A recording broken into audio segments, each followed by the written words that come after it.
যখনই দেখবেন বদনামের শিকার হবেন, ধৈর্য ধরে বসে থাকবেন চুপ করে। আজকের দিন চলে যাবে, সপ্তাহ পার হবে, মাসে গড়াবে, মাস থেকে বছরে যাবে। একদিন না একদিন এই ধৈর্যের কারণে আল্লাহ পাক আপনাকে অতীতের তুলনায় ডবল সম্মান দান করবেনই করবেন। মানুষ আপনাকে কষ্ট দিচ্ছে, তাকিয়ে আছেন আল্লাহ। নিয়ামত, তাকিয়ে আছেন আল্লাহ। এবার আপনার সেই মানুষের দেওয়া কষ্ট তিল তিল তিল তিল করে আস্তে আস্তে সহ্য ক্ষমতার বাইরে চলে যাচ্ছে। আপনার রব তাকিয়ে আছে। শনিবার, রবিবার, সোমবার, মঙ্গলবার, বুধ হয়ে বৃহস্পতি হয়ে আবার শুক্রবার, সপ্তাহ চলে যাচ্ছে, মাস হয়ে যাচ্ছে। আপনি শুধু রবের দিকে তাকায় সবর করে আছেন।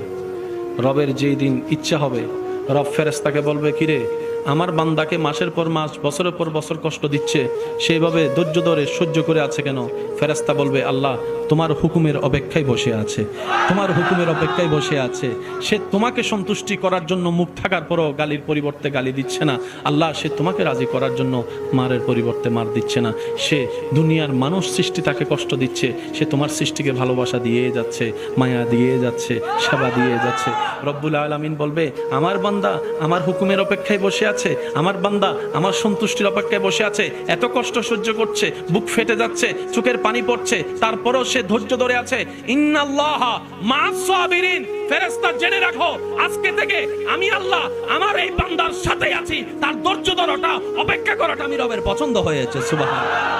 আমার একটা আবদার মনে রাখবেন, আপনার মা বাবা যদি আপনার টাকা দিয়ে ওনাদের পেট চলে, যেটা আমাদের সমাজে বলে আর কি, আপনি চালান, আপনি খাওয়ান, এমন যদি হয়, এই কথা কখনো চিন্তায় আনবেন না আমি আমার মারে খাওয়াই, এই কথা চিন্তায় আনবেন না আমি আমার বাবাকে খাওয়াই। বরং ওনাদের উসিলায় আল্লাহ আপনাকে কামানোর তৌফিক দান করেছে।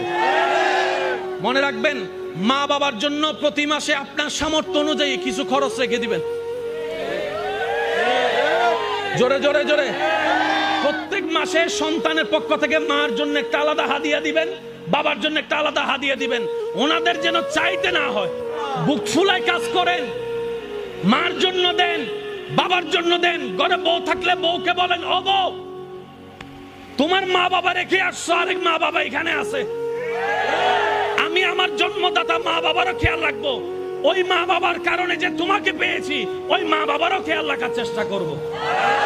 আল্লাহর কাছে সবসময় বলবেন, আল্লাহ অতটুক সম্পত্তি আমাকে দাও, আমার সন্তানকে দাও, আমার পরিবারকে দিও, যে সম্পত্তি পেলে দুনিয়ার কারো কাছে ভিক্ষার হাতও পাততে হবে না, তোমাকেও ভুলে যাওয়া যাবে না। আল্লাহ অতটুক সম্পত্তি আমাকে, আমার বংশধরকে দিও, যে সম্পত্তিটা পেলে তোমার দরবারে শুকরিয়ার নামাজও বাড়াই দিব, মানুষের উপর দয়ার হাতটাও বাড়াই দিব।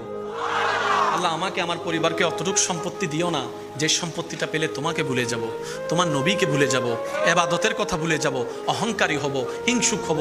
আল্লাহ সেই সম্পত্তি দিও না, যে সম্পত্তি পেলে দুনিয়াতেও লাঞ্ছনা, আখেরাতেও লাঞ্ছনা। ওই সম্পত্তি দিও না, অতটুক দাও যতটুক পেলে মাথা উঁচু করে দুনিয়ার সামনে বাঁচতে পারবো, আর সময়ে সময়ে নামাজের মাধ্যমে তোমার দরবারে মাথা ঝুঁকায়ে সিজদা দিতে পারবো।